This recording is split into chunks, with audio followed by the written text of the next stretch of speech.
Olá, tudo bem? Seja bem-vindo, bem-vinda a mais um episódio do Bate-Pop AE, Ciência em Play, o podcast de ciência produzido pela Agência Escola da Universidade Federal do Paraná. Se você já viu, ou leu, ou ouviu, ou conhece alguma coisa do gênero True Crime, que são aquelas histórias de crimes reais, talvez você já tenha ouvido falar da ciência forense ou do perito forense, que é aquele profissional que, entre muitas outras coisas, investiga, as circunstâncias da morte de uma pessoa, falando de uma maneira bem superficial. E se você gosta dessa área da investigação, provavelmente, ou talvez, você já tenha ouvido falar também do jornalismo investigativo. Bom, hoje a gente vai conversar com duas pessoas muito legais e muito ligadíssimas nessas duas áreas. Eu sou o Rodrigo Matana, bolsista de jornalismo na Agência Escola, e hoje eu tenho o prazer de apresentar esse episódio, a alegria de apresentar esse episódio ao lado da professora Valquíria Ion, do Departamento de Comunicação da UFPR e professora bolsista da Agência Escola. Valeu, Rodrigo. Oi, pessoal. Boa tarde. Bem-vindos. Eu já ia falar boa tarde. Boa tarde. É atemporal. Oi, gente. Sejam bem-vindos e bem-vindas a mais um Bate-Pop da E. É uma alegria, um privilégio hoje poder estar aqui com o Mauri, com a Patrícia, com o Rodrigo, para falar desse tema que, inclusive, eu gosto de consumir como consumidora de séries, já que estudo ficção seriada e essa questão das investigações, tanto forenses quanto a questão jornalística, estão também nos meus gostos pessoais, então, mais do que tudo, é um prazer. E já adiantei, Então, quem vai conversar conosco hoje é a professora Patrícia Dalzotto, que é doutora em genética de micro-organismos, e docente do nosso departamento de patologia básica aqui da UFPR, onde ela desenvolve, então, uma pesquisa que analisa os fungos presentes em cadáveres para poder identificar, então, o tempo da morte dessas vítimas, desses crimes, o que tem tudo a ver com o nosso tema de hoje. Então, Patrícia, querida, muito obrigada, pela sua presença. Seja muito bem-vinda. Obrigada, eu agradeço o convite. A gente é que agradece. E junto conosco, então, também hoje, para falar, inclusive, dessa relação, que acho que é indissociável, Maurício, sobre a investigação criminal, forense e, o jornalismo, nós recebemos, então, de forma muito especial, o querido jornalista investigativo aqui da nossa cidade e que é referência para todos e todas nós, que estamos no jornalismo, porque é o meu caso e do Rodrigo, então também, mas para todo mundo que certamente acompanha aí a trajetória do Mauri. Então, o Mauri Koenig tem mais de 30 anos de carreira no jornalismo, tem 38 prêmios, gente, de jornalismo. E entre esses inúmeros prêmios, vou só falar de alguns, Então, são 2 prêmios ESSO, são 2 prêmios Embratel, são 3 prêmios Vladimir Herzog, tem ainda o Prêmio de Direitos Humanos da Sociedade Interamericana de Imprensa, que é concedido pela União Europeia. Mas, além de tudo isso, gente, o Mauri, ele tem o mais antigo prêmio de jornalismo que tem na nossa área. Nossa área, gente, desculpa aí, quem está vendo, ouvindo, enfim, na área do jornalismo. Que é um prêmio por toda a sua carreira, que é esse prêmio tão especial, Mauri, que é o prêmio Cabot Prize, da Universidade de Colômbia. E, gente, ele é o jornalista brasileiro com mais prêmios internacionais. Então, nós estamos aqui, Eu fico imaginando a estante do Mauri em casa, deve ser gigante. Não é? A gente está falando em Olimpíada, cheio de troféus e tal. Temos falando em medalha. Premiadaço aqui. Então, muito obrigado, Mauri. Seja muito bem-vindo. Imagina, eu que agradeço, não mereço isso tudo aí, esses comentários, enfim, mas é um prazer enorme estar aqui com você, Valquíria, com você, Rodrigo, com a Patrícia também, que eu estou conhecendo agora, mas já vi pelo currículo aí, que é uma profissional de referência na área, pela formação e pelo tipo de trabalho que faz, então só tenho a agradecer o convite. A gente que agradece. Vamos lá então, Eu queria começar conversando com a professora, eu queria perguntar sobre a sua pesquisa, como que ela surgiu. Se eu não estiver enganado, me corrija se eu estiver enganado, é na área da micologia forense, certo? Sim. Então, já que eu não estou enganado, queria primeiro perguntar o que é a micologia forense e já puxar o gancho. Queria que você falasse sobre a sua pesquisa, como ela surgiu, o que ela investiga. Certo. Bom, a micologia forense faz parte de uma área maior que é a microbiologia forense, que é algo recente. Na verdade, os estudos com microbiologia forense, eles começaram para valer quando teve o ataque às Torres Gêmeas, lá em 2001. Porque antes ninguém pensava muito em microforense, na parte de terrorismo, assim, que foi o caso, Então começou assim, oficialmente lá. Claro que tem relatos mais antigos, né, de estudos, mas não eram relacionados especificamente com microforense. E a micologia forense é o estudo dos fungos, né, envolvidos com essas investigações criminais. Então, o meu trabalho, ele surgiu porque eu sempre gostei muito dessa área, né, sou uma consumidora ávida de livros, de séries, de filmes nessa vertente. E eu sempre gostei muito. E eu sentia, assim, uma falta disso na minha vida profissional. Porque se eu gosto tanto disso, sou bióloga, né? Será que eu não consigo trazer isso para o meu trabalho? E aí, comecei a estudar para dar uma palestra. Eu inventei o tema da palestra porque era o que eu queria fazer, né? E eu comecei a estudar aquilo. Eu falei, eu vou ter que trabalhar com isso. E foi muito legal, porque a palestra, assim, abriu os meus horizontes e dos alunos que assistiram, sabe? Quanto que foi isso, mais ou menos? Eu comecei o trabalho mesmo, o projeto, em 2021. Mas daí a ideia foi um pouquinho antes, né? E aí eu comecei... por sorte, eu tinha uma aluna que trabalhava no IML. Aí eu fiz um contato com ela. Falei, será que a gente consegue emplacar um projeto lá, né, na Polícia Científica? Felizmente deu tudo certo e a gente começou a trabalhar nessa área, né, de investigação. Na verdade, a gente está bem no começo, porque como é algo que ninguém faz praticamente, né, no Brasil não tem mais ninguém que faz isso. Existia um grupo no Ceará que trabalhava com isso, mas eles publicaram um artigo só, e aí eu tentei entrar em contato com os autores e não consegui falar com ninguém. Então, é bem, né, rudimentar no Brasil. Fora do Brasil não é grande coisa também. Então, é algo assim que a gente está começando para ter um banco de dados para conseguir, né, contribuir com as investigações. Eu fiquei pensando, você falou assim, pensando de um ponto de vista histórico, né, pensando de onde vem essa ideia de usar os fungos para estudar as circunstâncias das mortes das pessoas. Você já falou que ganhou força a partir do 11 de setembro. Sim. Historicamente, antes disso, não se hoje não tem muita força, antes tinha menos ainda. Tinha menos ainda. Até a gente fez um trabalho, uma revisão bibliográfica, eu orientei um aluno da biologia, e nos últimos 30 anos, se a gente tinha lá 30 artigos, era muita coisa, sabe? Porque não tem. O pessoal não estuda, é difícil trabalhar. E também é difícil ter pessoas que queiram trabalhar nessa área, porque você tem que ir lá coletar, né? Então, tem gente que tem uma certa restrição. Sempre tem aqueles que gostam, né? Eu, por exemplo. E várias outras pessoas, vários outros alunos meus gostam, né? Tem que gostar, mas tem esse entrave, assim, que a pessoa fica meio sensível às vezes, né? Não é. Tem que ter estômago, né? E até a dificuldade científica, né? Que você não tem tantos pares para dialogar. Justamente. Daí não tem bibliografia, você não tem... você tem que meio que inventar as coisas, né? Porque você não tem um protocolo para seguir. Então, a gente vai inventando, vai aparecendo e a gente vai fazendo. Desbravadora. Pois é, desculpa só dar um pitaco, me intrometer. Aí é que está o empreendedorismo da pessoa. Você está desbravando esse terreno e você está produzindo o referencial bibliográfico que vai ser usado daqui 10, 15, 20, Sim. 30 anos. Você está marcando o nome na história, na tua área profissional. Os trabalhos pioneiros são sempre os mais marcantes. Muito bacana. Tô me sentindo super lisonjeado ao lado de uma pessoa como a Patrícia aqui, que está desbravando uma área assim como essa. E é muito legal, porque tudo que você observa, todo o teu resultado é um resultado importante, né? Porque não tem nada. Então, tudo que você encontra, nunca ninguém escreveu. Cada passo é um passo que nunca foi dado, né? Claro, tem grupos que trabalham na Argentina, tem um grupo que trabalha nos Estados Unidos, alguns na Inglaterra, mas assim... Claro que aqui a gente não tem também tanto recurso, né? Então, eu faço uma pesquisa bem básica, né?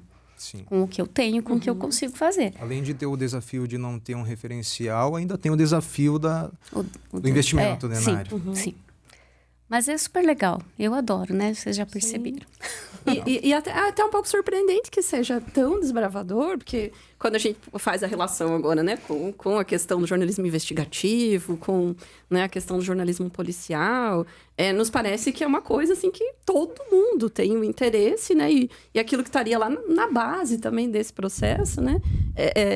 É muito instigante pensar que é algo que eu achava que, sei lá, tinha um século de investigações já E, no entanto, né? Não tem. Apesar de não ter muita produção científica, tem muito conteúdo de mídia, né? Muito filme, muita série na área da investigação. E aí já trazendo, então, um pouquinho para essa relação entre as coisas, né? Então, Maurício, já pensando agora aí no jornalismo, né? A gente sabe, né? Eu comentei, tem muito interesse e a gente sabe que no nosso país a cobertura criminal no jornalismo é algo que acho que está na história, está na gênese, né? Na própria definição até, né? Da atividade jornalística, né? É talvez a veia mais forte aí, né? Da profissão e já há bastante tempo, né? Desde o histórico do jornalismo impresso, a TV, na internet, né? Então, queria que você conversasse um pouquinho com a gente. Por que você acha que esse é um assunto que nos toca tanto, que mexe com o público, que é tão consumido, né? A gente vê que esses programas de TV, por exemplo, eles não diminuem a audiência, né? E esse conteúdo, ele, inclusive, aumentou, né? No contexto digital, né? O que a gente pode pensar sobre esse interesse? Então, Valquíria, eu tenho uma relação bastante ambígua com esse tipo de cobertura. Eu vejo que, por um lado, tem pontos muito positivos, mas na minha balança, pelo menos, tem muito mais pontos negativos. O tipo de cobertura, não a temática. O tipo de cobertura que se faz. Nós estamos falando aqui de true crime, né? Séries, por exemplo, e eu até fico um tanto constrangido aqui agora de falar a minha opinião mais abertamente, já que você, Valquíria, gosta dessa temática, né? Dessas séries, a Patrícia também, o Rodrigo acho que também, né? Porque, assim, na minha visão, claro, com algumas exceções, o foco está muito mais na pessoa ou na exploração do crime em si do que a busca de causas, o contexto social. Nós temos uma larga história. Se a gente considerar, antes mesmo de estar consolidado o jornalismo impresso, né, que ele começa a se profissionalizar a partir de 1880, graças ao Pulitzer e o Hearst, né, naquela sanha competitiva deles, mas muito antes disso, até na literatura. O Charles Dickens, por exemplo, ele inaugura um dos contos dele descrevendo uma execução pública em Roma, se não me falha a memória, em 1850, né? Porque já despertava esse fascínio.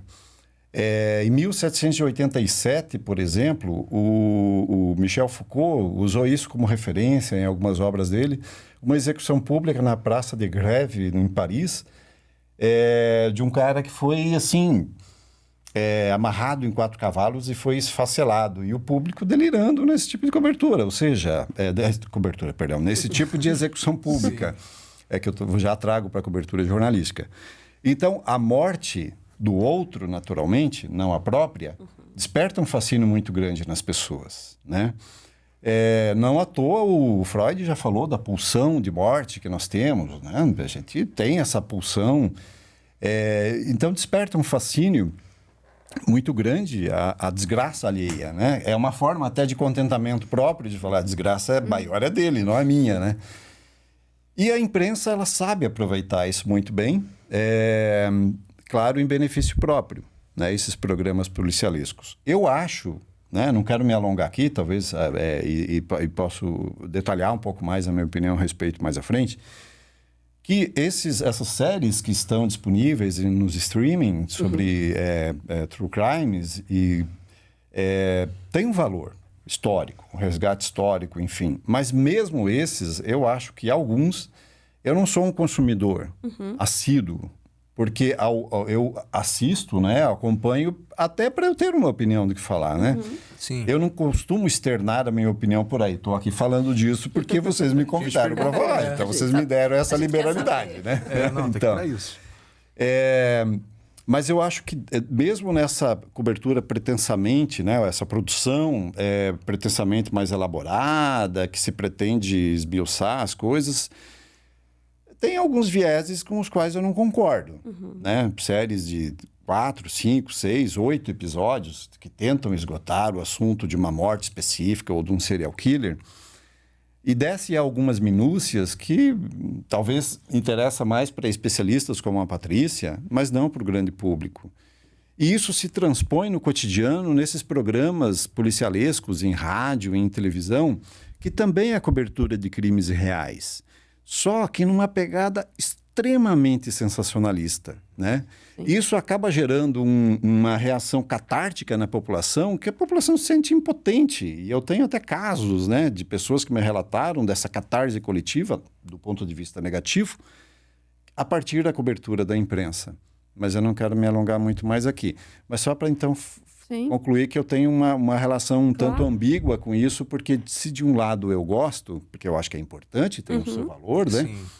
Como registro documental e até porque acaba se tornando um produto de entretenimento para o público, que não é profissional como a Patrícia, que está ali para aprender alguma coisa, talvez, para colocar na prática profissional dela.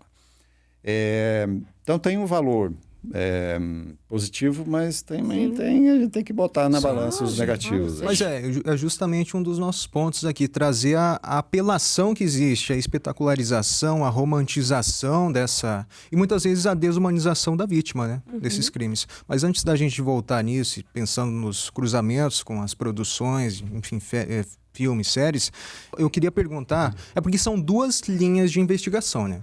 A investigação científica e a investigação jornalística, né? Isso vai além da cobertura criminal, né? São tempos diferentes, são etapas diferentes, e eu queria perguntar para cada um de vocês sobre essas diferenças e talvez as semelhanças entre a investigação científica ou forense, dependendo do caso, e a investigação que o jornalista faz. Por exemplo, o jornalista, ele não tem acesso às, digamos assim, às variáveis que um pesquisador ou um cientista forense tem, né? Como exame de DNA, exame de... Rodrigo, se você me permite, desculpe me atravessar, Patrícia. À vontade. Eu acho que o que talvez mais diferencia, na minha opinião, né? É a finalidade do que se vai descobrir. Sim. Por exemplo, a Patrícia, quando vai trabalhar, identificar o tempo da morte, a cronologia do assassinato da pessoa, ela tem uma finalidade científica, ou, no caso, uma finalidade forense, porque é uma prova que vai estar circulando nos autos de algum processo. Né? Então, tem uma finalidade que é para embasar uma decisão jurídica futura. O magistrado vai usar esse dado, esse estudo científico, para tomar uma decisão. Se condena ou não alguém, se a prova é suficiente ou um indício que, junto com outros, vai condenar alguém ou não. Sim. Já o trabalho jornalístico, eventualmente até pode servir o trabalho jornalístico como uma peça, um instrumento ali, um adicional para uma peça processual. Mas a finalidade primeira do trabalho da investigação jornalística é tornar público, é para levar para as pessoas as informações. Então, não fica circunscrito, pode estar também no ambiente jurídico, mas não fica circunscrito ao ambiente jurídico o que o jornalista descobre. Porque, assim, não quero estabelecer, assim, qual dessas finalidades é a mais nobre, né? Claro. É apenas que elas têm, talvez, uma finalidade diferente. Só que, tem um porém. O jornalismo, voltando a falar o que eu comentei antes, desses programas policialescos, trabalha em benefício próprio com essas eventuais descobertas que um jornalista faz, né? Que é para ganhar audiência, seja no site, seja na TV, ou vender mais jornal impresso, entre os poucos que ainda E o pesquisador não está preocupado com a audiência, né? Justamente. Exatamente. E assim, no caso do pesquisador, o jornalismo vai levar a público aquilo, né? Vai divulgar, mas ele não vai falar que eu encontrei o fungo X, o fungo Y, que o fungo cresce a tantos graus por tantos dias.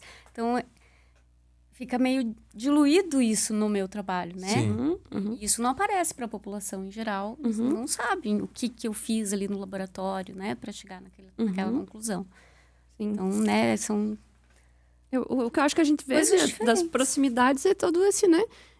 Talvez essa conduta, esse comportamento que é similar, assim, né? Ambos estão mobilizados ou motivados para provar algo. Não sei se provar no jornalismo, né? Mas para evidenciar algo, trazer evidências, né? Eu acho que uma das grandes diferenças... Claro que resultados e processos. Mas eu não acho que o cientista não se preocupa com a audiência, né?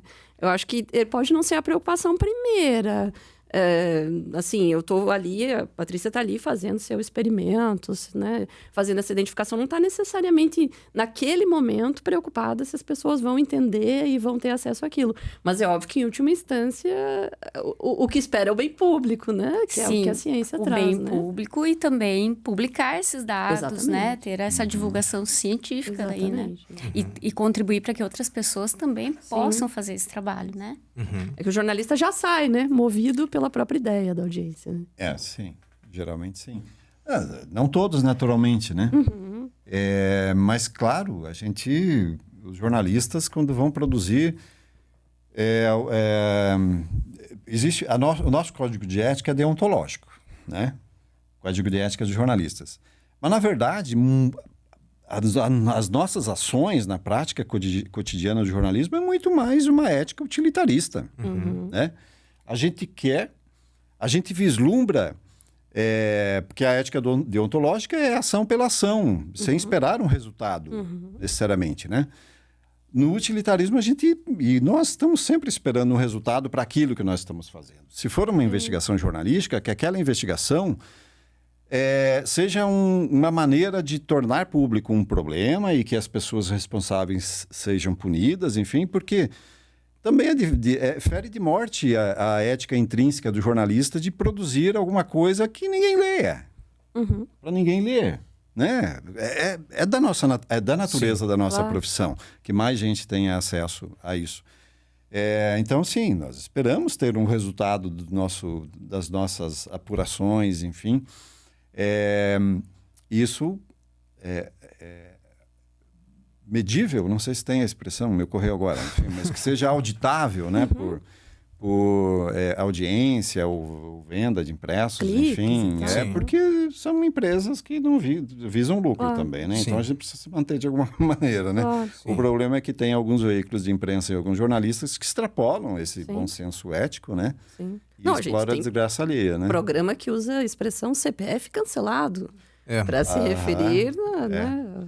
O Rodrigo até comentou há pouquinho, falando da desumanização, né, desses personagens.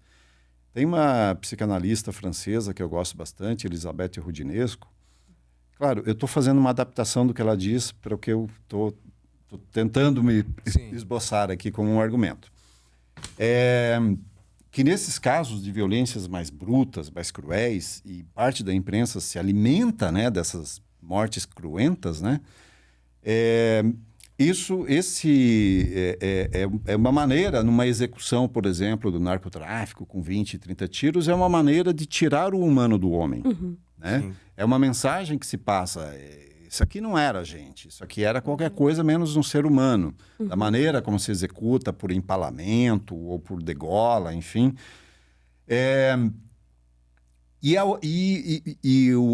Alguns veículos de comunicação, nesses programas sensacionalistas, popularescos, policialescos, eles também acabam tirando o humano do homem. O homem que eu falo aqui engloba todos os gêneros, né?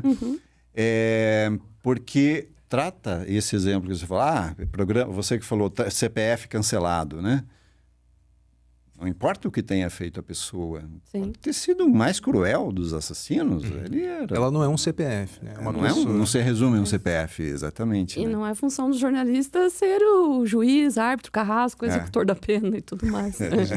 Ou fazer o julgamento público, né? Exatamente. Existem as instâncias legais para fazer esse julgamento. Não é o jornalista que tem que ir lá, ou pretensos jornalistas, né? Porque tem muitos desses programas que nem jornalistas se arvoram, né, da nossa profissão para, né, nessas condenações públicas aí, não tem direito a isso. Nós vivemos, afinal, ainda num Estado democrático de direito, que é baseado na legalidade. Né? Bom, ainda falando dessas diferenças, a gente falou muito sobre o modus operandi é difícil falar do jornalismo, né? Com toda essa variedade de jornalistas e de veículos, de produções mais e menos apelativas. Mas eu queria perguntar sobre detalhes da investigação científica, que considera outras coisas, né? e que tem outros propósitos e que tem outra audiência, digamos assim. Eu queria perguntar para você, Patrícia, quais são a prioridade de uma investigação científica? O que ela considera na hora de desenvolver ou de chegar a um resultado? E até a curiosidade do tempo, né? A gente tem muita curiosidade de saber quanto tempo leva, né? Uma investigação como essa. Certo, é um tempo razoável. Porque assim, a gente estava falando da desumanização, né, da pessoa. Acaba acontecendo isso com a pesquisa científica também, porque eu sou chamada, assim, eu brinco que eu ando com um kit Dexter no meu carro, porque eu tenho lá todos os equipamentos de segurança, né? Porque eles me ligam quando tem, né? Quando chega alguém, né? E aí eu tenho que, onde eu estiver, eu tenho que sair correndo para ir coletar. E assim, como eu disse também que os alunos às vezes ficam mais sensíveis em relação a isso, é que eles ainda não desumanizaram aquela amostra, né? Eu, no começo, ficava mais impactada. Agora eu já estou mais acostumada. Mas isso não é legal, sabe? A gente nunca pode perder o respeito por aquela pessoa, né? Inclusive, a gente passa por um comitê de ética. Você tem que ter autorização da família. Ou então, autorização do chefe do IML, se for um indigente, né? Então, a gente sempre tem que ter em mente que é uma pessoa, né? Então, em relação às etapas que vocês perguntaram. Então, o que eu faço? Eu vou lá no IML, coleto, aí eu vou para o laboratório, né? Aí eu tenho que isolar o fungo, os fungos, potenciais fungos que tem ali. Não tem só fungo, tem outras coisas também, tem bactéria, né? Então, e tem muito inseto, né? Principalmente inseto, e daí eles contaminam tudo. Então, é bem difícil de trabalhar, porque daí você tem que tentar, as bactérias não podem crescer, você tem que eliminar as bactérias, tentar isolar só os fungos demoram mais. Aí depois que você identifica, você tem que, depois que você isola, você tem que identificar, chegar ao nível de gênero, daí tudo isso é bem científico mesmo, né? E depois ainda a gente faz um sequenciamento de DNA para chegar ao nível de espécie. Por que isso é importante? Porque cada espécie, cada fungo, né? Ele tem um tempo de crescimento, ele tem uma condição de crescimento específica, uma temperatura. Então, se você encontra um corpo na água, ele vai ter tipos de fungo diferentes daquele que foi encontrado trancado em casa. Se ele foi encontrado no solo, né, num parque, por exemplo, também. Não vai ser o mesmo fungo que está crescendo dentro de um apartamento, né? E isso é a grande importância desse estudo, que ainda essas provas não são aceitas, né, como prova, né, criminal. Mas você conseguir acompanhar esse fungo, esse crescimento, e conseguir diferenciar onde que esse fungo existe. Será que eu vou encontrar em todos os cadáveres o mesmo fungo? E não é o que acontece. A gente já percebeu que tem alguns que têm fungos diferentes. A gente já descreveu fungos que nunca tinham sido descritos, crescendo dessa forma. Porém, também, como eu falei, a gente não tem muito material para comparar, né? Então, não foi descrito ainda porque a gente não tem gente trabalhando, né? Mas é muito legal. Só que a gente tem que seguir isso, né? Você tem todos os passos que tem que ser milimetricamente cumpridos, com todo o rigor científico, né? Porque será que o fungo que eu isolei, ele está crescendo ali naquele cadáver ou ele veio de outro lugar e contaminou? Né? Então, todos os cuidados a gente tem que ter justamente para que não tenha essas contaminações fora do como é que eu vou dizer? Uma contaminação no laboratório, por exemplo, por um descuido. Claro. Isso não pode acontecer, porque daí eu vou ter um resultado errado, né? Então, é algo demorado, né? Eu estou desde 2021 trabalhando. E assim, e também a gente depende do financiamento. Do financiamento e depende da amostra. Períodos de frio não tem amostra, porque não se encontram os corpos, né? Sim. Então, eles ficam lá fechadinhos nos lugares onde eles estão e ninguém descobre. Aí, no calor, começa a sentir o cheiro e daí encontram os corpos. É muito detalhe, né? Muito desafio. Muito. E daí tem dias que eu vou lá e tem 4 para coletar. E daí fica meses sem aparecer, sabe? Então, outro problema do trabalho. Porque eu não posso dizer assim, eu vou ter uma amostra com 100 corpos. Não sei se eu vou ter. Era mais a luta contra o tempo, daí nesse caso, não o tempo de realização, né? A luta. É como, assim, eu tenho que ir quando eles me chamam e eu não posso, por exemplo, eu não vou conseguir hoje, posso ir amanhã. Não, amanhã o cadáver já foi embora, né? Então, às vezes final de semana, né? Feriado.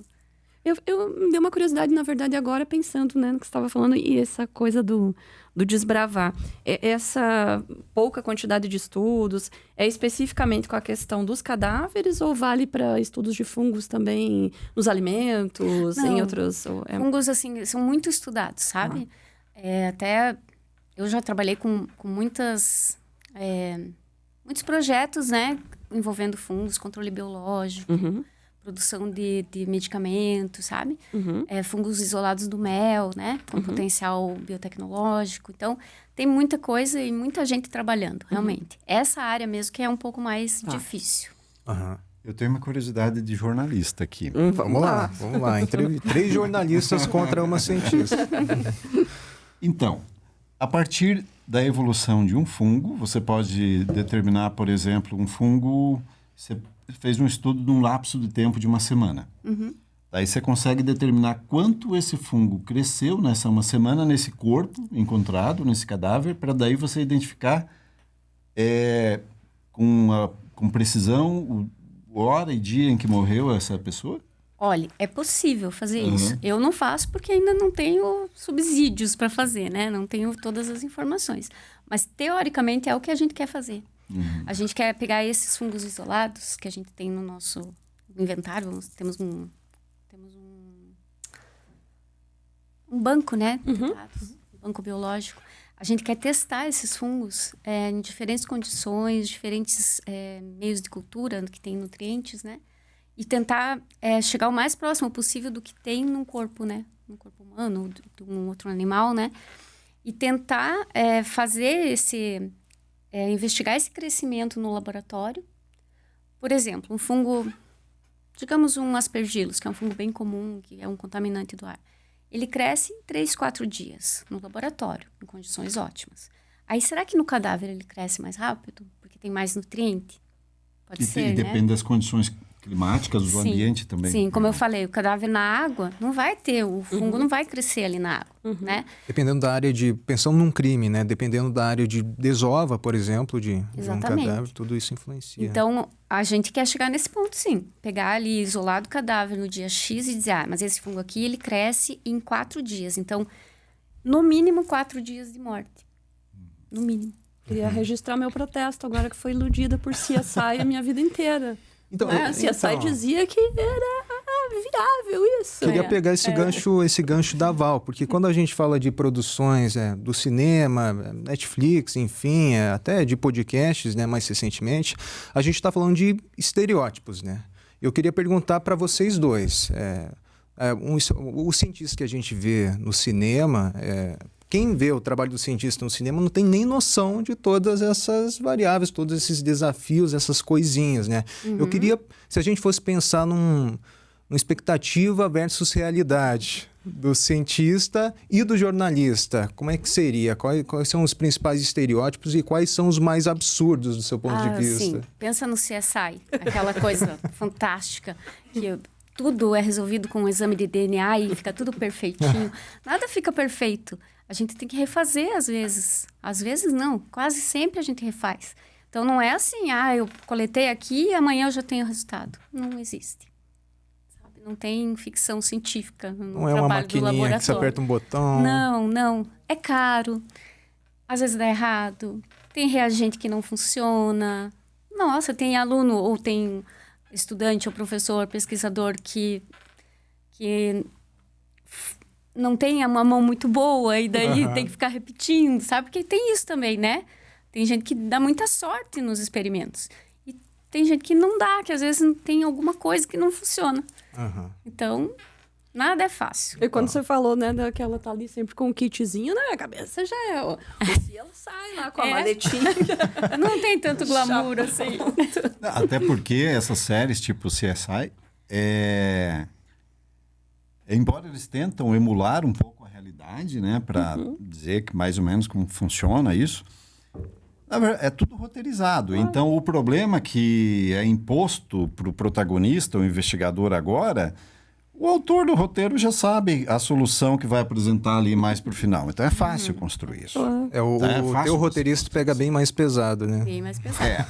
Na vida real, o roteiro você tem que ir construindo no dia a dia, né, Patrícia? Sim. E aí, E mesmo esses true crimes aí, né? Estão falando desses episódios que falam de crimes reais. Assim, geralmente, melhor falando, ou se não todos, esses episódios, né, nos streamings aí de crimes Tipo reais... o caso Evandro, assim, só pra gente É num tudo exemplo. calçado em cima de pesquisas feitas por pessoas como a Patrícia, né? E então, daí tá ali, né? O jornalista é o grande investigador, o cara que vai lá e descobre, né? Fez uma vírgula, né? Vamos só até a página 2, né? Porque, na verdade, o jornalista ele depende das suas fontes de informação. Na cobertura de crimes reais ou na produção de audiovisual, né, sobre crimes reais, o jornalista não descobre, ou descobre alguma coisinha ou outra. Na verdade, ele se baseia na descoberta de terceiros, né, que são policiais ou pesquisadores, enfim. Ele cumpre o papel que você citou antes, que é de tornar público, né? Pois é, aí entra. O jornalista não fez o básico, que é investigar quem matou, por que matou, porque não tem esse instrumento técnico, né? Não tem essa qualificação. E aí o negócio é tornar público. Aí o problema entra a maneira como esses veículos tornam público isso. Numa pegada sensacionalista, que transforma a pessoa num CPF cancelado porque é um termo da moda e isso fica uma cobertura descolada, né, desses apresentadores, desses programas popularescos, sensacionalistas. Então tem que entrar nessa vibe, né, de precisamos ser descolados, aí vamos entrar, o que está rolando aí entre as pessoas, CPF cancelado. Entra o moralismo também. Um falso moralismo, na verdade, porque essas pessoas, há um monte de hipocrisia na cobertura desses programas policialescos pelo seguinte: tá os caras lá, eu vou declinar de citar nomes, porque tem de quantidade, todo mundo sabe o nome dessas pessoas que fazem isso, esses apresentadores, tá lá, não, porque precisamos acabar com isso, a segurança, não sei o quê. Eles não querem que acabe o problema de violência, porque se acabar a violência, acaba o programa deles. Claro. Acaba a audiência, né? Então é uma hipocrisia que ficam pregando ali, até porque esses programas policialescos, eles focam na pessoa, no crime em si, eles não focam no contexto. Eles não buscam, por exemplo, fazer um levantamento, eles ficam naquele ponto individualizado da cobertura daquela história. Eles não buscam fazer um levantamento, um recorte, por exemplo, lá nos últimos 2, 3 anos tivemos tantos crimes semelhantes e tentar entender por que isso está acontecendo, para dar um balizador para as autoridades de segurança, para ver, realmente, nós não tínhamos os atentados. Todas as polícias no Brasil, se não todas, quase todas, têm um geoprocessamento. Eles sabem onde estão os pontos vermelhos de maior criminalidade, enfim. Ok, sabem disso. Mas a imprensa, quando trabalha bem, pode ser um indutor para a resolução de problemas sociais. Porque, assim, os governos em si, o Estado como um todo, ele é um grande elefante, muitas vezes inerte, né? Precisa dar umas cutucadas para levantar a pata, fazer alguma coisa, enfim. Então, a gente percebe que isso, na minha prática de 32 anos de profissão, é meio evidente que os policiais, os delegados, os investigadores, eles acabam se envolvendo mais ou tendo mais interesse pela resolução ou investigação de um determinado crime quando está na mídia. Né? Se não está aparecendo, então, assim, é um caso esquecido. Então, está ali. Tem vários delegados, no caso aqui do Paraná, em outros estados também, que estão ali na mídia direto, né, para dar alguma satisfação, enfim, porque eles gostam de holofote também, Sim, né? eles viram personagens, né? Heróis. É um grande personagem, né? Alguns se elegem, inclusive, né, para cargos eletivos. Aí, tem justamente essa intenção. Então. Mas então a imprensa ela tem esse papel importante de ficar cobrando das autoridades, né? O que é que o secretário de Segurança, o que é que o ministro da Justiça e Segurança Pública está fazendo para resolver esse problema aqui, que a gente viu que está num contexto maior, não é um caso isolado. Sim. Né? Mas fica só nesse rame-rame do dia a dia de cobrir a desgraça alheia, porque acaba dando alguma audiência, né? Sim. E assim, interessantemente perceber que, embora, né, a questão da produção do conhecimento científico, ela não necessariamente teria, né, que ter esse impacto, né, da questão, né, das audiências e tudo mais. De certo modo, né, a experiência da Patrícia mostra talvez essa mesma tensão, né? Tem a questão da audiência, dos números, da circulação, retroalimenta, como o Mauri falou, que esses casos estejam sempre em evidência. Por outro lado, né, na experiência da Patrícia, é justamente talvez a falta dessa visibilidade, sei lá, nos grandes revistas mais consolidadas, ou esse é o cientista ou a cientista que já ganhou o prêmio sobre isso, e aí são esses que continuam recebendo os investimentos ao passo, né? Então, de certo modo, essa atenção também, né, acaba estando presente nesse processo, né? E aí o Mauri falando, né, dessas encenações, né? Principalmente quando fala TV. Teatro, né? Porque daí a gente pode brincar com a ficção, mas a ficção é ficção, né? Ela tá ali para nos entreter, né? E tem muitos estudos, né, sobre o perfil do jornalista na ficção, que ou ele é o herói salvador, ou ele é o desonesto, o sensacionalista. Parece que só fica nesses dois polos, assim, né? Mas você sabe, Valquíria, que, assim, nós tivemos, ao longo da história do jornalismo, nomes que se consagraram cobrindo ou crimes ou coisas similares e que produziram grandes resultados para a sociedade. Eu vou citar um caso de um sujeito, um jornalista norte-americano, que ele é até pouco conhecido no Brasil, deveria ser muito mais conhecido. Upton Sinclair, o nome dele. Ele, em 1905, ele fez uma infiltração em frigoríficos de Boston, se não me falha a memória, para mostrar as condições insalubres em que eram produzidas as carnes, enfim, os matadouros, e como era a exploração da mão de obra estrangeira, né, de imigrantes. E ele publicou primeiro num jornal de linha de esquerda, né, nos Estados Unidos, em 1905, e depois ele publicou em 1906 um trabalho mais extenso num livro chamado The Jungle, A Selva. Graças a esse trabalho do Upton Sinclair, daí ele foi no submundo, aí ele descreve uma realidade cruenta e desumana.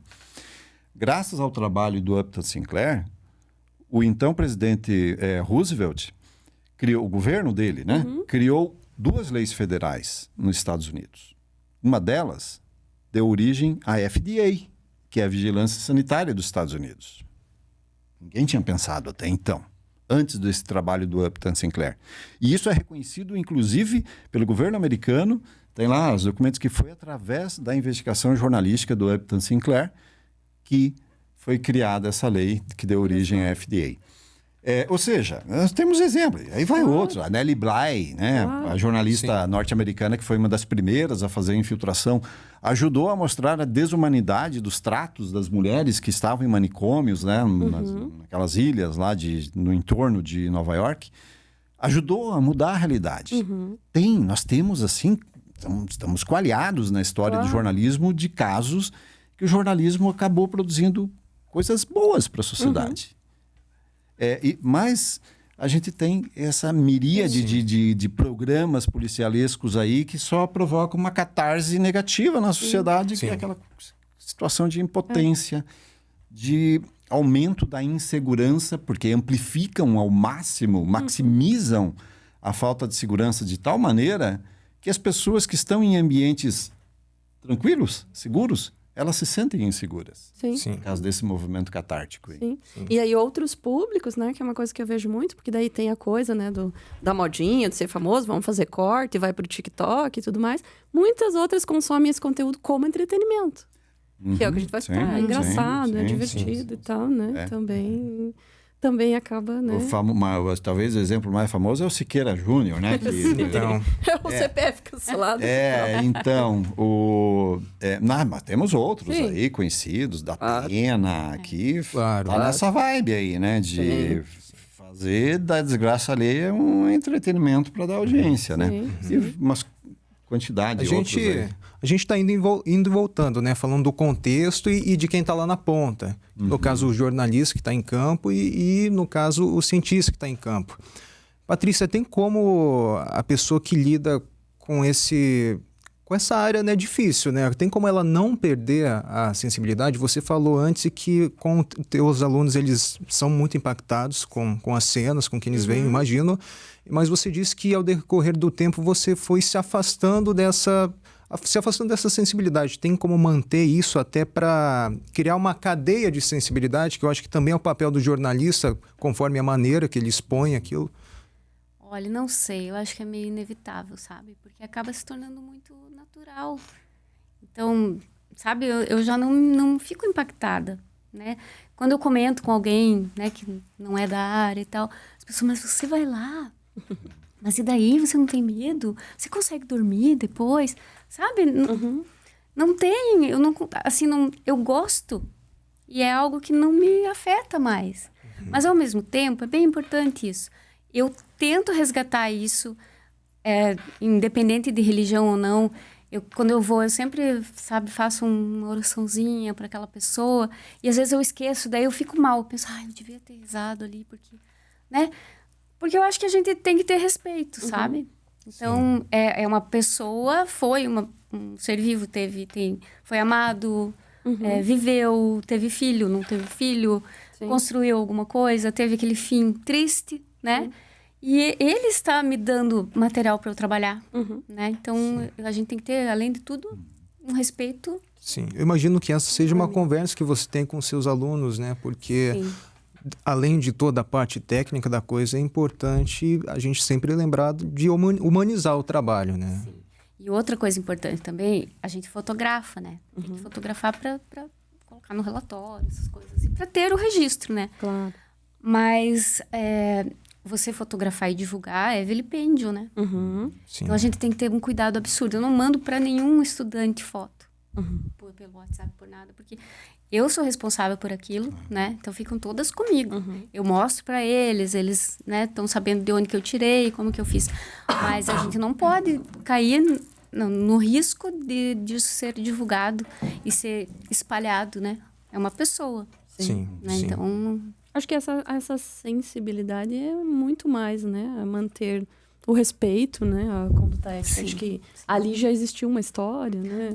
Nossa, uma família. É algo que, se a gente ficar pensando, você acaba... né? Parece até uma coisa errada o que a gente está fazendo, né? Mas é o que eu escuto de plantonistas, por exemplo, né? Você está tão acostumado ali, né? Com o acidente, aquela coisa que, se a gente for ver, vai ficar horrorizado, chocado. Não é que a pessoa deixou de se importar, mas é que aquilo passa a ser o natural, né? A rotina. Acaba criando uma resistência ao choque, né? Da cena. A gente tem sempre Normaliza, que buscar isso lá no fundo, assim, sabe? Tentar não deixar tão normal. Esse é mais um dos desafios, dos inúmeros desafios que você já trouxe pra gente. E eu imagino que você já tenha se deparado com corpos nas mais variadas... porque os corpos que eu isolo, eles já estão há alguns dias, né? Então, eles já estão em estado, assim, bem avançado. O cheiro é horrível.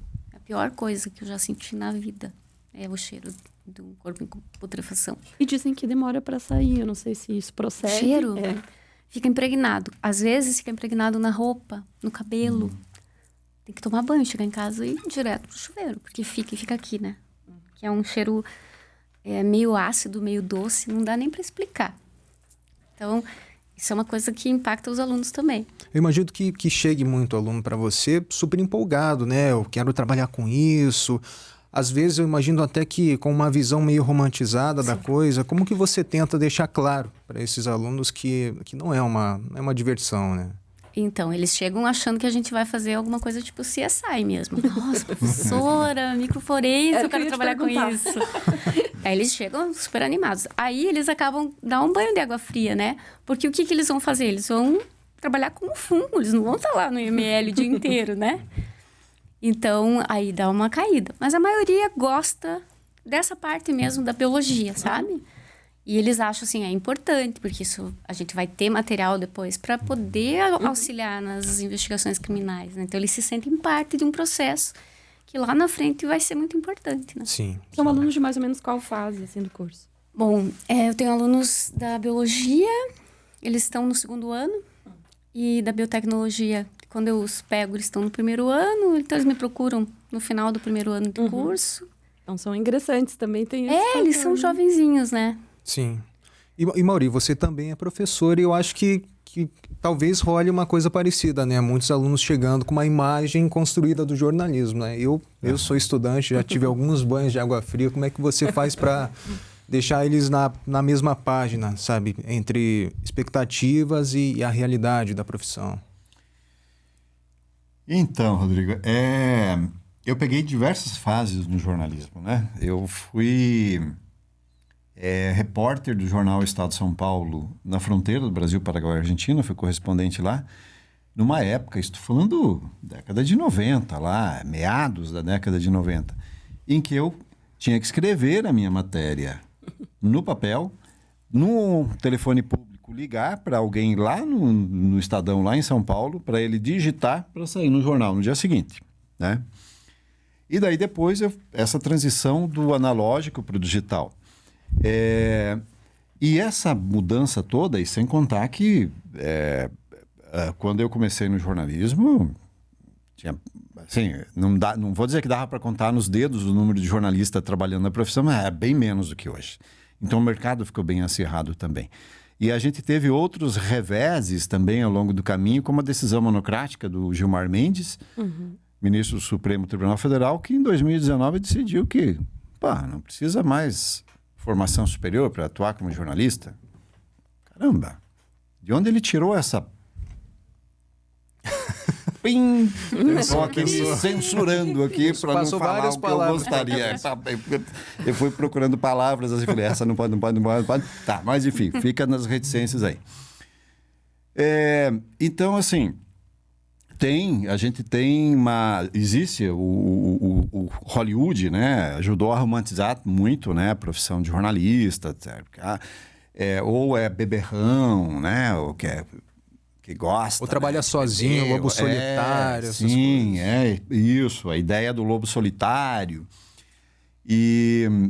Mas assim, eu acho que tem que cair. Meus alunos, eu procuro mostrar, quando possível, né? Dependendo do tipo de aula, do tipo de conversa, colocar um pouco, bater a real mesmo. Tá difícil, mas não é só no jornalismo, não é só para a nossa profissão. No jornalismo que tá difícil, né? Tem várias áreas profissionais, por uma série de razões. Assim, o jornalista vai ser aquilo que ele construir para si mesmo. Claro, eu não estou colocando toda a carga de responsabilidade individualmente em cada um, mas, assim, quando eu comecei no jornalismo, não teve alguém que me falou: poxa, Mauri, eu gostei, né, da tua orelha grande ou do teu nariz pontudo. Cara, eu vou te ajudar para você ser um jornalista fodástico. Não. Foi eu percebendo as brechas que tinha na profissão, eu fui buscando meus caminhos, né? Fui me construindo como jornalista, que eu acho que todo mundo faz isso em todas as profissões, né? Ninguém pega assim, pinçado de uma multidão e fala: você vai ser... Você tem jeito para coisa. Então, assim, mas é possível fazer hoje um bom jornalismo assim como era possível fazer 15, 20, 30 anos atrás. Hoje, inclusive, até acho mais fácil de fazer jornalismo investigativo porque a gente tem insumos em maior quantidade. A gente tem um volume de informações mais disponíveis, sobretudo, né, graças a essas tecnologias da informação, enfim, muito mais fontes disponíveis para nos dar informações, né? Cientistas, né, como a Patrícia, que estão ali, é muito mais fácil a gente descobrir como encontrá-los para embasar uma reportagem que a gente faça. Mas é possível fazer, embora a gente tenha, e eu acho que proliferou bastante, e sobretudo com as redes sociais, esse jornalismo sensacionalista que tem aí, porque agora não precisa estar apenas numa emissora de TV ou de rádio para fazer as coberturas sensacionalistas. Basta ter um celularzinho, abre um canal no YouTube ou vai lá no Instagram e posta as barbaridades, né? Mas é possível fazer um bom jornalismo.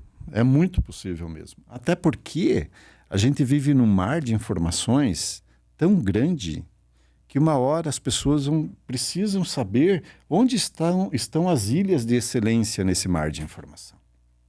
E, via de regra, essas ilhas de excelência são produtos jornalísticos, né? Sim.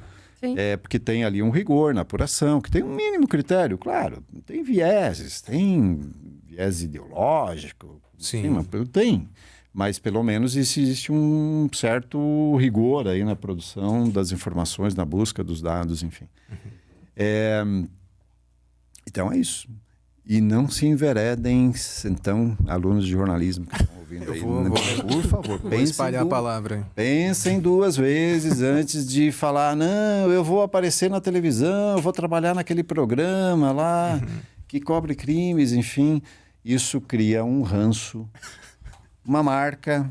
É difícil depois um jornalista, em início de carreira, que se envereda para esse tipo de cobertura, ele fica marcado. Depois, ele quer fazer uma transição de carreira dentro da carreira para um jornalismo mais sério, fica mais difícil. Fica muito difícil, né? Ele está marcado já, né? A imagem dele, sobretudo quando é em audiovisual, né? Sim. E, Patrícia e Mauri, a gente não ia poder, né, nessa conversa aqui, deixar de fora. A gente falou de conteúdo apelativo, mas é uma pergunta apelativa. Famoso, né? Agora vai ser uma pergunta sensacionalista, não, tô brincando. Mas é que a gente tem um fenômeno midiático chamado The Last of Us, né? Patrícia já conversou conosco sobre isso, mas que acabou de lançar um teaser, né? De 2ª temporada e tudo mais. E que, então, envolve, né, um cenário de distopia, de um apocalipse zumbi causado por um fungo. Todos nós fomos procurar saber se isso era possível ou não. Mas, na verdade, o que a gente queria que vocês nos contassem, assim, né? Como pensar esse cenário do ponto de vista das atividades de vocês, né?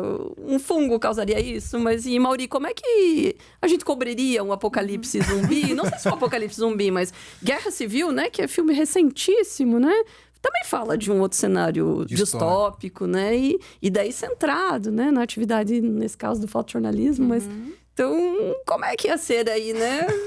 Olha, estar nesse cenário se fosse real? Eu dei uma aula essa semana falando sobre isso para pós-graduação lá do meu departamento, né? E daí, coloquei uma capa da Scientific American que fala que a próxima praga letal vai ser um fungo. Então... Não está tão distante assim. Vem o apocalipse zumbi fúngico aí.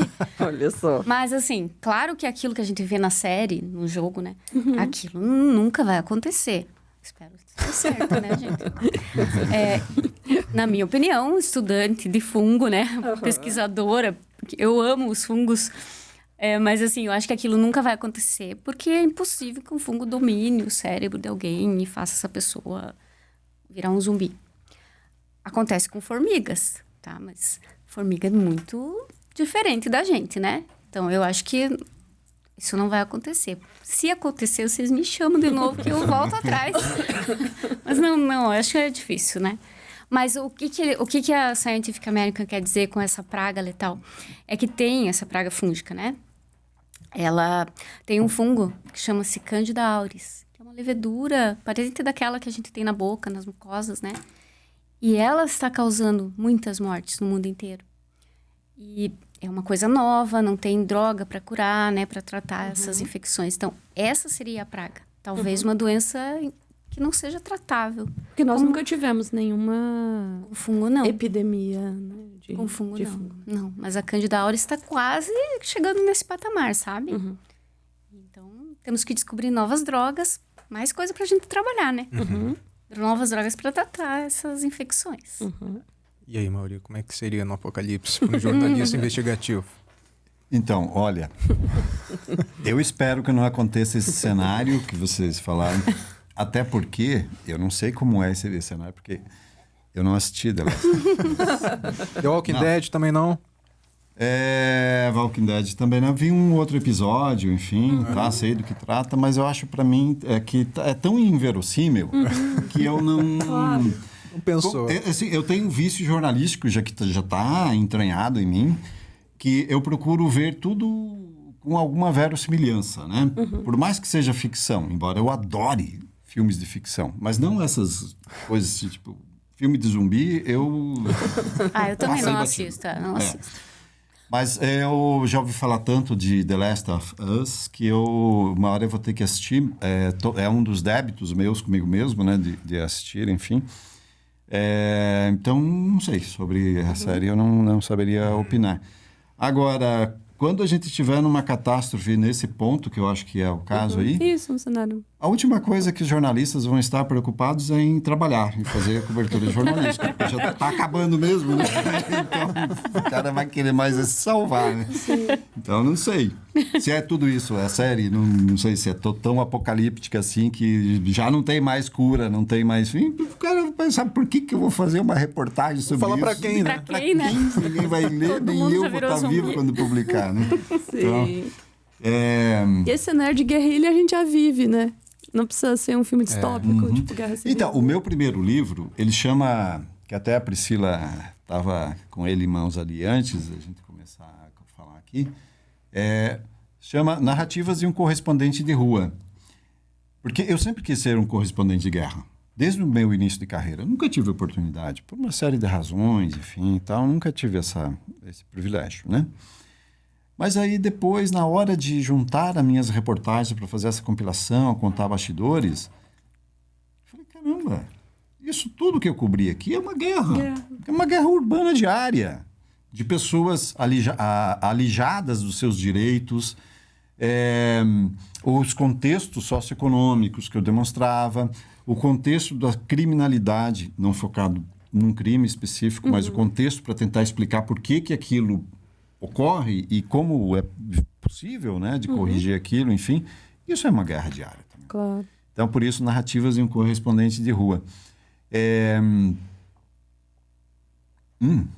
Qual que era a origem da pergunta? Me perdi, viu? Como que né? Atuar num contexto. Porque no filme ele é distópico, mas é isso que você está falando, né? Sim. Aquela guerra é distópica. A gente já tem tantas guerras cotidianas aí, a gente está tão né? acostumado a ver que naturaliza essas Eu acho que é a mesma naturalização que a Patrícia verdade. falou, né? O Manuel Bandeira, né, que tem o poema O Bicho, né, em que ele começa a contar uma pessoa revirando. Isso foi que década de... me desculpem aí quem é da literatura, enfim, que eu sou da minha primeira formação é letras, literatura, mas não lembro se foi na década de 30, 40, 50, não sei. Em que ele descreve uma pessoa que no fim a gente descobre que o bicho, né, ele viu um bicho revirando lixo e tal, no fim esse bicho, meu Deus, era um homem. Hoje, e escandalizou o poema, enfim, que na época as pessoas sensibilizou. Hoje, é normal. A cada esquina a gente vê uma pessoa revirando lixo para ter o que comer, gente. Isso, e a gente acaba naturalizando e passa e faz de conta que não vê, tá tão naturalizado. Então isso, assim, tudo na vida, quando a gente vê em demasia, né, ou se depara com uma situação em demasia, acaba naturalizando, como que aconteceu com a Patrícia, né, nesse caso dos corpos, né? Quem ela tem ali para buscar o material, né, os fungos. A gente acaba. Acho que tem muito a ver, né, com a né? pergunta que o Rodrigo tinha feito, né, do Mauri agora, né, docente, formando outros jornalistas. Vai muito ao encontro, né, dessa questão da Patrícia. Como que ajuda esse povo também a não transformar não perpetuar, isso né? natural, né? Tá na paisagem e pronto, né? A gente tem que ver o que há de... uma das coisas que eu sempre falo para os alunos, né? A gente vê o que há diferente na paisagem. Eu fiz uma reportagem uma vez que ganhou o ESSO, que você comentou ali antes, de uma situação que poderia passar batido para mim, com naturalidade, mas eu percebi aquela diferença na paisagem. Não achei natural 3 crianças largadas na beira de uma estrada, enfim, sem nada por perto. Falei, não, vou voltar a ver o que é. E rendeu uma baita reportagem. Mudou a vida daquela família, inclusive, para mostrar o problema social por trás daquela família e de tantas outras, né, em situações similares. Porque é o olho do repórter de ver o que há diferente na paisagem, de não ver tudo com essa naturalidade. O Pierre Bourdieu fala, né, que a gente tem óculos especiais, né? E daí fazendo todas as adaptações possíveis. Esse óculos de jornalista nos permite ver coisas que outras pessoas não veem. Assim como a Patrícia tem um óculos muito particular dela como pesquisadora, que ela vê ali nos fungos coisas que ninguém mais vê. E aí, esse óculos que nós jornalistas temos aí, né, nessa leitura do... Ou deveria, né? Do Bourdieu, ou deveria ter, é para que a gente não desumanize os nossos olhos, né? Porque a gente consiga ver essas diferenças na paisagem, para que a gente consiga fazer esses recortes da realidade e coloque num contexto maior, porque não adianta falar só daquele problema em si, porque né? Claro. Você pôr aquela realidade num contexto maior para tentar entender por que aquilo está acontecendo, quais são as causas e o que é possível fazer para mudar aquilo. Sim, né? sim. Conforme a maneira que você publiciza alguma coisa, você também pode estar perpetuando aquela situação, né? Claro, sim. A omissão também é uma maneira de você... sei lá, a omissão é uma maneira de você agir, né, sobre uma coisa pela tua omissão. Ou não agir é uma maneira de você se posicionar, enfim. Bom, já se encaminhando para as últimas perguntas, apesar de ter muito pano para manga aqui nesse assunto, eu queria fazer uma pergunta mais ampla, né? A gente está falando de ciência e de jornalismo desde o início da conversa aqui. E a gente vive um período que eu não sei dizer direito quando começou, que foi um período de desvalorização ativa, tanto da ciência, principalmente num contexto pandêmico, quanto no jornalismo. Aliás, também no contexto pandêmico, mas no contexto geral também. Eu queria saber, na opinião de cada um de vocês, quais são os impactos que esse descrédito, esses esforços para tirar a credibilidade dessas duas áreas podem ter na sociedade. E tem na sociedade diariamente, né? Então, foi um período muito complicado, né? Que a gente passou durante a pandemia, né? Eu falo da parte da biologia. Muito triste, sabe? Porque pessoas, assim, muito próximas, assim, do convívio, acabaram desacreditando muito da ciência, né? E isso é uma coisa triste, né? Porque a gente não vai a lugar algum sem a ciência, sem as pesquisas, sem os projetos, sem o financiamento. Como também a gente não vai a lugar algum sem o jornalismo, para deixar tudo isso evidente, né? Então, acho péssimo e acho que a gente tem que fazer cada vez mais da nossa parte, né? Fazer com que a ciência seja levada de uma forma mais lúdica, digamos, né? Para as pessoas, para que elas entendam, para que elas percebam a importância. Eu acho que é um trabalho que não tem fim, né? A gente vai aos pouquinhos. Acredito a mesma coisa, né, Mauri, no jornalismo. A gente não pode deixar isso quieto, né? A gente tem que defender aquilo que a gente acredita que é o correto, né? Não que a gente não tenha, assim... A gente pode até não estar certo sempre, né? Não, estou sempre certo. Mas, enfim, né? A gente pode não estar certo sempre, mas... O que a gente faz é importante, né? Desvincular da pessoa, a Patrícia, e pensar na professora Patrícia, que está formando alunos, né? E eu tento passar isso para as pessoas que não estão na universidade também. Como a gente fez com o Pergunta aos Cientistas, que foi super importante, né? Sim. Então, é uma luta diária. Inclusive, ajudar as pessoas a entenderem que a ciência não é infalível. Sim. Não é que talvez seja uma das coisas difíceis também. E outra coisa também, eu estava brincando com os alunos essa semana. Tem coisas que a gente fala hoje, que hoje elas são verdade. Mas pode ser que amanhã ela não seja mais verdade. Tanto para a ciência quanto para o jornalismo, né? E aí, eu tô errada? Hoje eu não tô. Mas amanhã, se eu continuar falando aquilo, eu vou estar errada, né? Então, a ciência é uma coisa dinâmica. Vai mudando. E a gente tem que ir se adaptando. A gente nunca pode parar de estudar. A gente tem que estar sempre antenado. Que é uma coisa legal, que eu adoro estudar, né? Eu dedico a minha vida a isso. Então, para mim, é super legal. Quanto mais coisa nova tiver, melhor. Eu quero aprender, eu quero ir atrás, né? Perfeito, Mauri. Que assim, produzir ciência, a Patrícia bem sabe, produzir ciência leva tempo e custa caro. Um produto jornalístico, por exemplo, dependendo qual seja, você vai levar 1 hora, 2 horas para produzir uma notícia, talvez 1 semana, 2 para produzir uma reportagem, talvez 1 mês. O meu limite de tempo que eu fiquei numa reportagem foram 5 meses investigando o assunto. Você não produz um resultado na ciência em 5 meses. Você leva anos de investimento para produzir. E assim, e é difícil para o grande público perceber isso, como a ciência está presente no cotidiano dele, inclusive esses negacionistas que saíram da casinha na pandemia, sobretudo, mas já vinha antes disso, né? Antes até da pandemia, sobretudo, né? A partir da ascensão do Bolsonaro ao governo, os negacionistas se acharam, né? No direito de emitir opinião e tal. Essas pessoas ou nasceram ou continuam vivas graças à ciência.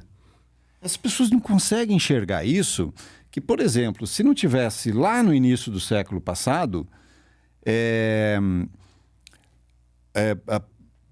citando o caso brasileiro, né? Acho que foi Sabin, né? Da vacina da polio, enfim, ou em outros países, outros pesquisadores levaram anos para descobrir uma vacina, enfim. Talvez os avós, os pais desses negacionistas de agora nem vivos estariam. A própria penicilina, né? Penicilina, enfim, várias. Então, essas pessoas... Dá para chamar de pessoas, né? Ainda, né? Acho que sim, né? Embora... Né? Essas pessoas... acho que não se deram conta de que foi a ciência que permitiu com que... Talvez os avós, talvez os pais dela e elas próprias estivessem aqui falando esse monte de bobagens, né? Porque aí, claro, foi uma exacerbação nesse discurso e tal para tentar negar, porque existia uma tentativa de imposição ideológica do governo de então, né? Todo no percurso da pandemia. Tentando negar porque não era conveniente para esse desgoverno, né, termos aí a vacina. Mas, sim, nós jornalistas, né, que estamos tentando fazer essa intersecção aqui de jornalismo e ciência, né, e pesquisa. Acho que nós, jornalistas, nós temos a obrigação, e eu sempre procurei trazer especialistas, né, pesquisadores nas reportagens que eu produzia, nós temos a obrigação moral de ouvirmos os cientistas, né, as pessoas que mais conhecem de determinadas áreas e traduzir aquela linguagem para que o povo consiga entender, decodificar essas informações mais técnicas, para que as pessoas consigam entender. É como uma literacia da mídia mesmo, né? A gente ensinar para as pessoas como ler a mídia e como ler o que nós jornalistas estamos levando, que talvez seja um conteúdo mais denso, mais técnico, decodificar isso para que as pessoas consigam entender como a ciência está presente no cotidiano dela. E aí eu acho que o jornalismo ele falhou não só durante a pandemia e que permitiu que esse discurso anti-ciência crescesse, mas vem falhando ao longo do tempo. Quando, assim, não dá os devidos créditos aos cientistas quando há uma descoberta, quando há uma reportagem falando de determinada coisa, e dizer mais claramente que isso é graças à ciência. Isso não saiu do nada. Essa descoberta porque pesquisadores e pesquisadoras ficaram meses, anos, às vezes décadas para descobrir alguma coisa que vai ter um impacto no mundo inteiro. Né? Sim. Temos um último pedido aí. A gente poderia ficar aqui conversando mais horas e horas e horas, né? Mas... infelizmente a gente já vai chegando aqui ao final do nosso bate-papo aí de hoje, né? Então, eu só quero muito, muito, muito agradecer, inclusive a oportunidade de estar conversando com vocês dois hoje sobre esse assunto, né? Tão instigante e, enfim, que mobiliza uma série de outras questões, né? Então, super agradeço a presença, né, da Patrícia, do Mauri, por, né, nos ajudar a tentar fazer um pouco desse exercício que o Mauri falou agora também, né, de ajudar nesse processo de mostrar que não são mundos tão distantes assim, né? Que eles estão ali, né? Na nossa vida, no nosso dia a dia. E aí, então, para fechar, o que eu queria pedir para vocês? Então, que cada um de vocês vocês sugerissem um livro, uma série, um filme, um perfil de rede social, qualquer conteúdo que vocês acham que pode, né? Isso é legal, ajudar a instigar esse Quem se interessa pelo assunto, tema. Isso. Então, né, daí quem estiver aí nos assistindo, ir atrás. Eu gosto muito de séries, eu assisto CSI, assisto todas essas de sensacionalistas, aí eu assisto tudo. Porque eu gosto de falar mal também, eu gosto de dizer, isso aqui tá errado. É legal assistir com olhar crítico. né? Mas eu me divirto, pra mim é um passatempo. Então, assim, tem muitas séries.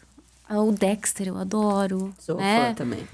Que mais? Deixa eu pensar. Eu tenho uma caixinha de lâminas que eu ganhei dos meus alunos. Ai, sério? Ai, que legal. Eu tenho várias caixinhas de lâminas.